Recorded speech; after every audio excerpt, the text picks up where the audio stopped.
Bem-vindo pessoal a mais um vídeo do canal. A ideia hoje é falar sobre decodificação serial no DSOX 2000 da Keysight.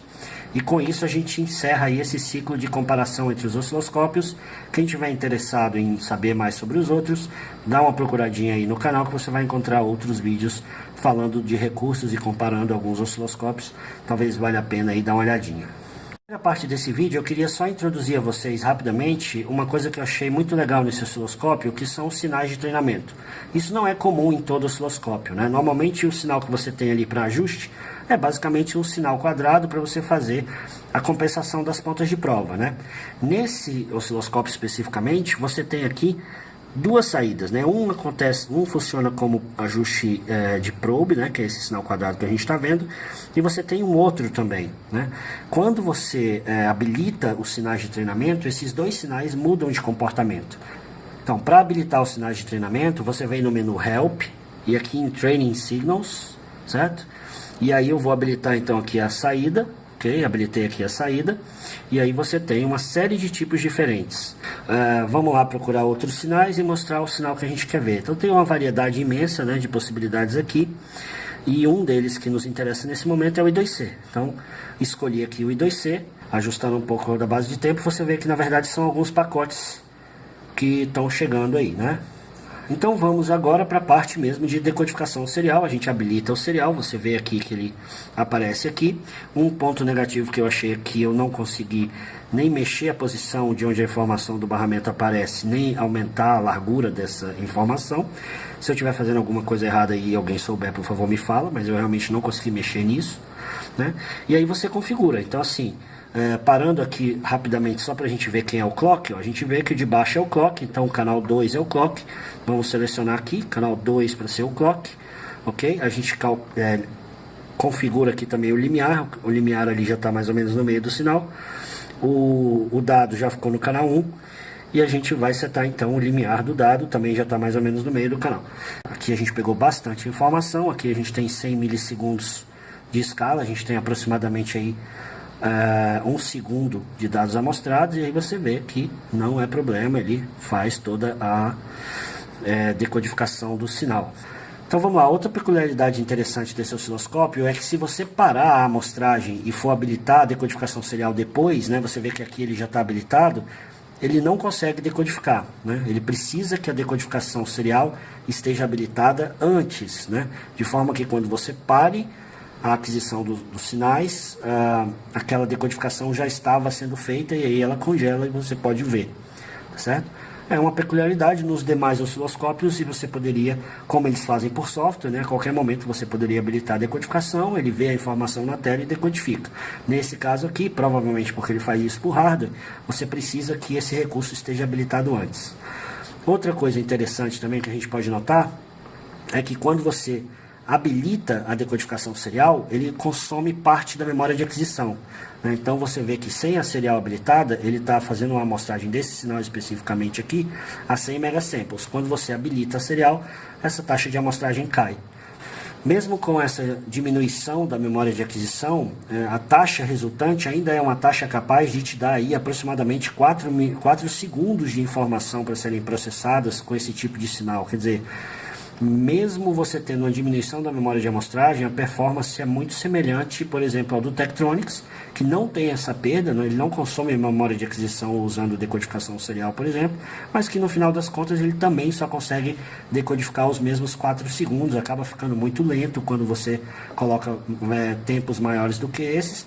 Então eu diria que isso não é significativo para a performance total do equipamento, o fato dele diminuir por 2 aí essa memória de aquisição. Um outro comportamento que também vale a pena conhecer desse osciloscópio, que afeta também a memória de aquisição, é o fato dele rodar em run e em single, né?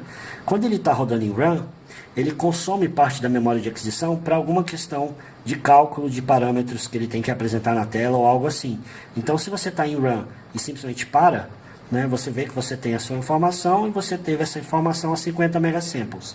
Se você faz a mesma medida, só que em vez de stop você aperta o single, né, você tem uma taxa de 100 megasamples. Quer dizer, com o single ele não precisa estar te mostrando o tempo todo informações, e aí ele pode liberar essa memória que ele usaria para esses cálculos para a memória de aquisição. Então ele simplesmente vai lá, adquire os sinais e permite que você tenha um pouco mais de memória de aquisição aqui.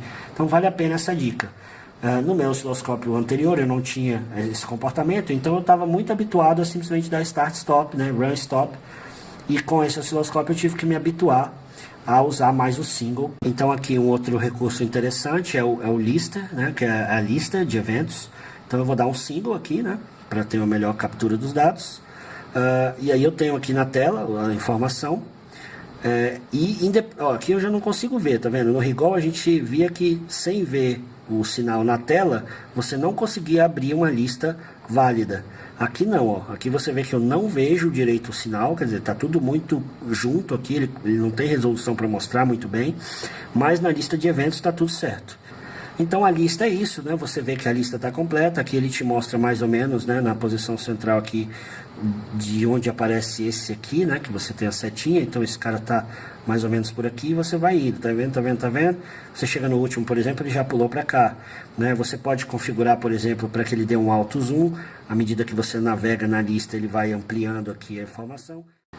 Então, uma vez que esse tipo de osciloscópio permite que você capture uma quantidade de dados muito grande, um recurso que se torna bastante útil é o search, né? O search te permite procurar ocorrências de determinados eventos parecidos com o trigger, por exemplo. Você pode escolher uma borda e procurar essa borda, ou uma largura de pulso, ou alguma coisa assim. E algo que é bastante útil aqui no meu caso é você procurar por um dado específico, né? Então, se a gente observar aqui esse pacote, ó, os nossos pacotes em geral, né, eles começam, né, com a escrita no endereço 71 do valor 10. Né? Então, se você vier aqui para o outro pacote, vamos lá analisando o outro pacote, você tem o mesmo dado, né, 71 escrevendo o valor 10. Então eu posso, por exemplo, aqui habilitar o search, certo? Então o search eu posso pedir para que ele procure aqui, na verdade, ó, ele vai me indicar todos os lugares que ele encontrou aquela ocorrência, né? O search eu pedi para que está configurado agora para que ele procure todos os edges, e aí ele mostrou os edges, provavelmente edges de subida, tá certo? Mas eu posso, por exemplo, pedir para que ele procure por sinais I2C, tá certo? E aí eu digo para ele qual é o tipo, eu falo, ó, eu quero sinais de escrita, tá? E aí, ó, se você observar, no momento que eu digo o sinal de escrita e não tem endereço, né? Pode ser qualquer endereço, qualquer dado, ele já marca todos os momentos em que houve uma operação de escrita, né? Mas eu ainda vou ser mais específico. Eu vou pedir para que ele procure para mim todas as operações de escrita no endereço 71, que eu sei que é o primeiro comando que eu envio dentro desse pacote, tá? E além disso, eu quero que ele escreva no endereço 71 o valor 10. Então eu vou aqui procurar o valor 10. Pronto. Né? Então veja, ele encontrou uma ocorrência nesse começo do pacote, no começo do pacote, porque eu sei que a escrita no endereço 71, o valor 10 é o primeiro dado do pacote. E aí eu posso ir navegando entre eles, né? Se eu mostrar aqui para vocês, ó, apertando só essas teclas aqui, para lá e para cá, né? A tecla de vai para um lado e vai para o outro, eu consigo navegar. Eu posso fazer isso com a listagem ou sem a listagem, né? Eu posso vir fazendo aqui também, tá vendo? Na opção de navegação, eu posso pedir para que ele dê um auto zoom. Eu setei aqui o auto zoom no menu de navegação, né? E aí quando eu vou para o evento ele já amplia para mim. Auto zoom eu não gosto de usar, porque em geral o que me interessa é o conteúdo do pacote, né? Então para que eu veja o conteúdo do pacote é melhor não ter o zoom, né? E aí eu vou vendo aqui, ó. Então você, aqui nesse caso você tem o 71 escrita no 29 e tudo mais, aí eu vou para o próximo e aí eu vou conseguir ver todas as ocorrências, né? Aqui ficou ruim porque ele perde uma parte do pacote.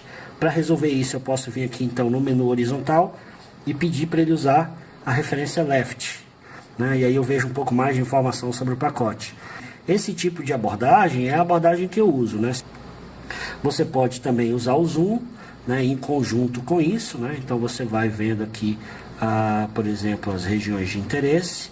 Então, por exemplo, aqui, aí no primeiro pacote, no segundo, e aí você pode ir analisando aqui o corpo do pacote, se tem outra coisa, né? Então aqui a gente viu que a gente pode ir pacote a pacote. Então você vê lá pegando os pacotes, e vamos imaginar que você está rastreando aqui, e nesse pacote especificamente você achou um evento interessante nessa determinada posição.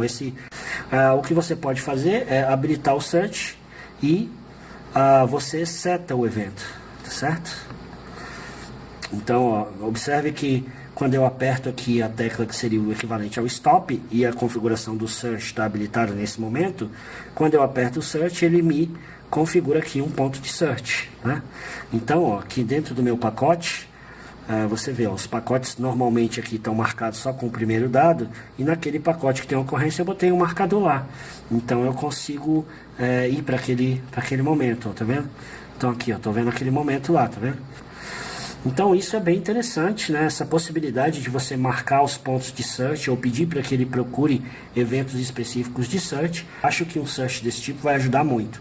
Um outro recurso que esse osciloscópio tem é a memória segmentada, né? E a decodificação serial funciona na memória segmentada também. Então, para eventos que acontecem com pouca frequência, isso é bastante útil, né? Então, vou mostrar aqui para vocês rapidamente como é que seria, né? Então, no menu Acquire, você vem e entra no menu segmentado, né? E aí você habilita o segmento. Na verdade, antes você define qual o número máximo de segmentos que você vai querer, né? O máximo permitido para essa família 2000 são 250 segmentos. Isso obviamente pode variar em função da taxa de amostragem que você está usando. Falando de limitações, eu acho interessante falar que o Lister também tem uma limitação máxima de eventos. Então, às vezes, com memória segmentada ou mesmo no uso comum, você pode ter limitações naquela tabela de eventos. Isso que nesse nosso exemplo, eu vou colocar aqui um número de, sei lá, 20 amostras, né? Então, você tem aqui, ele vai capturar 20 segmentos em torno do trigger, né? Então, eu vou ajustar aqui o meu trigger para pegar mais ou menos um pacote. Então, aqui está pegando mais ou menos um pacote. E aí, eu vou habilitar aqui a memória segmentada. Quando eu habilito a memória segmentada, você vê que rapidamente ele amostrou 20 triggers, né? Guardou aquilo e parou o osciloscópio. Então, nesse momento, o osciloscópio está parado e eu tenho as 20 amostras, né? Você vê que aqui, por exemplo, eu estou na amostra 7, amostra 8, amostra 9, eu posso navegar. Então, pessoal, dos osciloscópios que eu pude testar, o que eu realmente gostei mais em termos de velocidade, de uso, o fato dele ter um gerador de funções e esses sinais de treinamento foi realmente o da Keysight, né, o da Agilent, e é um equipamento certamente que eu recomendaria para quem está procurando um bom osciloscópio. Obrigado a todos por terem assistido esse vídeo e até a próxima.